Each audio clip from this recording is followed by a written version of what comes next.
Well, hello, Michael Potts. Hello, how are you?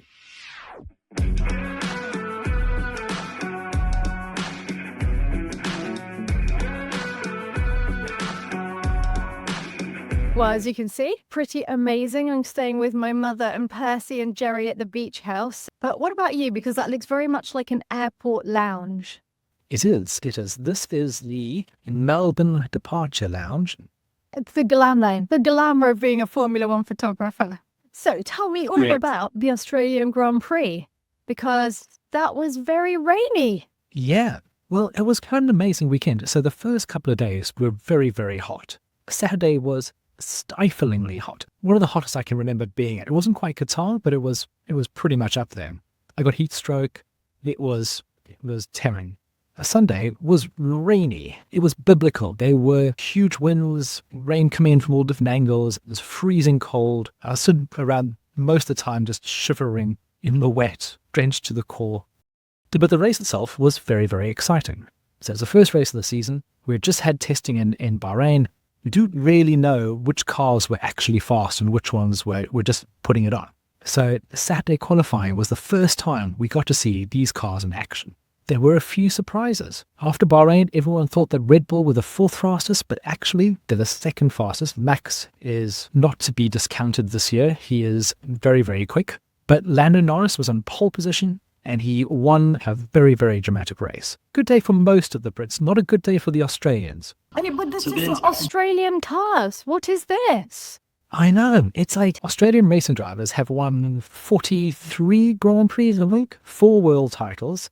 So they're really, really good at motor racing. They've never been on the podium in their home Grand Prix. And Lando's teammate, Oscar Piastri, is a local Melbourne boy. He qualified second. He was challenging for the lead. The rain came down and he went off the track and got stuck on the grass. It was tragic. I was next to some of the crowd and it was almost like the end of the world. But he lost a whole lap. He lost a whole lap because he couldn't get his car off the grass. It was beached. And he just had to coax very, very, very slowly, trying to find a little bit of grip somewhere between the wet grass and the mud.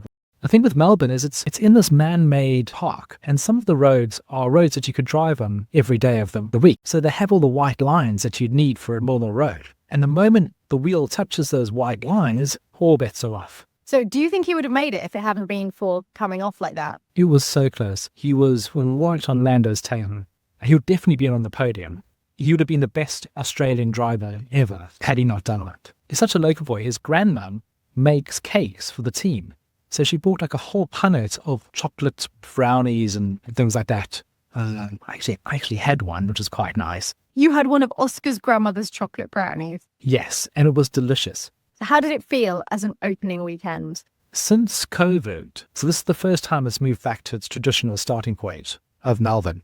And it was phenomenal. There was a huge crowd, 465,000 people over the course of 4 days. And it would have been a lot more if it hadn't rained on Sunday.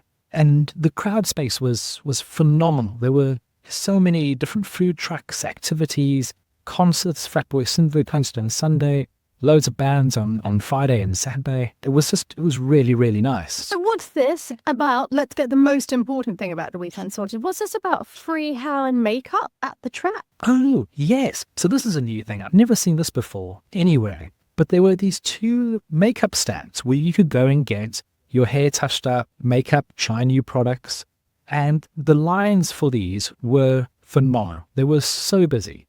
And completely free. Completely free. If you just look at these photographs here, you can see how cool they were. But it's just amazing that Grand Prix is basically one of the most glamorous sports. And maybe they've thought to themselves, now, how do we make our crowd even more glamorous? Yeah, we'll just do the hair and makeup free for them. The fan zones used to be like some dodgy t-shirt stand and some horrible burger place. Now they're completely different. Now it is all about the glamour. It's not just glamour in the paddock, but it's glamour throughout. It's all champagne and makeup. And speaking of style, I hear that Lewis Hamilton won the style battle again in Jacquemus couture. Was it a little jacket, little black suit? Everyone's going to have to go a very, very long way to beat Lewis. He is the style king. It was great to see him strutting his stuff on the paddock catwalk. So he's the peacock of F1. One other very cool thing that this track offers that I haven't seen done anywhere else is they do helicopter flights during the race weekend. And I did one on Thursday. You get to go up in a helicopter, fly the full length of the track, see these amazing views of the Melbourne skyline, and it's just a brilliant way to see everything. And luckily, they're not that expensive. It was only 90 Australian dollars. So we know how the big names did. How about all of the rookies, all of the new drivers starting their first season? We had 6 rookies in this race. That's the most we've had in a very, very long time. For each of them, it was an absolute baptism of fire. Or water, depending on your way of looking at it. So it started on Saturday. Kimi Antonelli and Liam Lawson both got knocked out in the first round of qualifying, driving very, very good cars.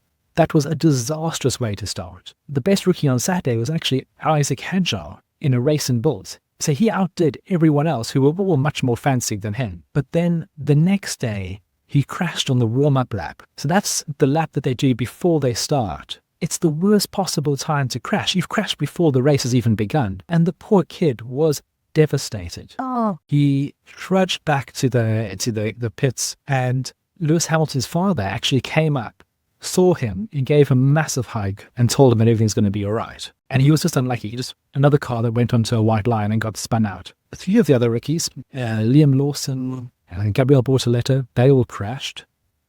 Poor Ollie Berman. He had a disastrous weekend. He crashed in the first practice. They spent the second practice repairing his car. He went out in third practice, first lap, crashed the car again. They rebuilt it. He missed qualifying. And then in the race, he came stone cold last. And the thing is, when you think about the amount of pressure on these new drivers in the very first race of the season, it's not that surprising. But they've got the rest of the season to get into their stride, find their place, and show what they can do. And the one driver that did show redemption was Kimi Antonelli. He had a disastrous qualifying. I think he was 16th. So he was 16th in a Mercedes, and his teammate was up in the top 5. He came back in the race and came from 16th place to 4th. It was a phenomenal job. Probably one of the best wet drives I've seen. And he was up against Max and Lewis, overtook Charles, all drivers who are very, very good in the wet.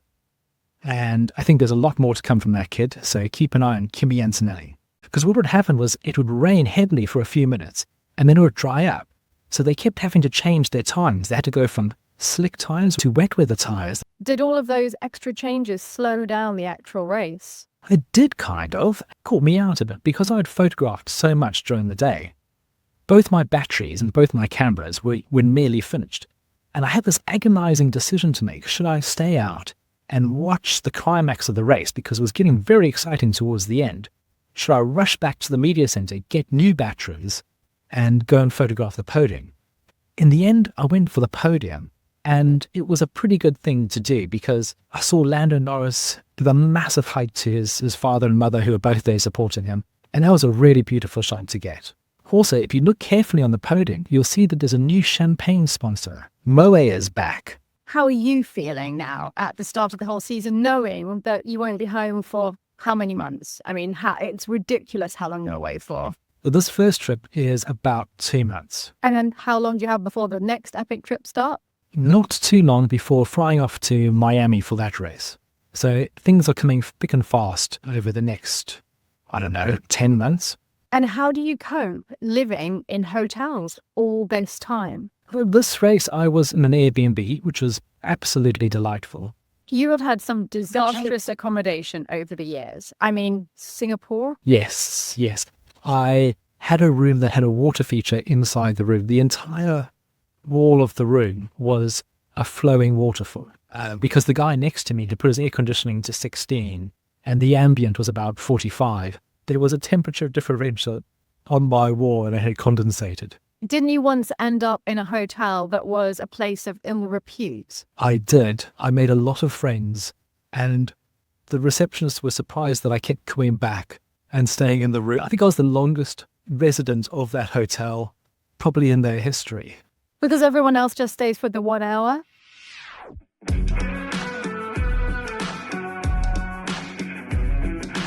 Next weekend, it's Shanghai.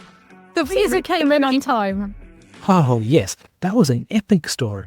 I'll be doing a Q&A video, so if you have any questions about Formula One, motor racing, photography, or anything, just ask me in the comments below and I'll be sure to answer them shortly. Well, good luck with the next bit of the trip, Michael. We miss you. If you'd like to see some more photographs from the Australian Grand Prix, there's a link in the description below. And if you haven't yet, please do like and subscribe. Until the next one, goodbye.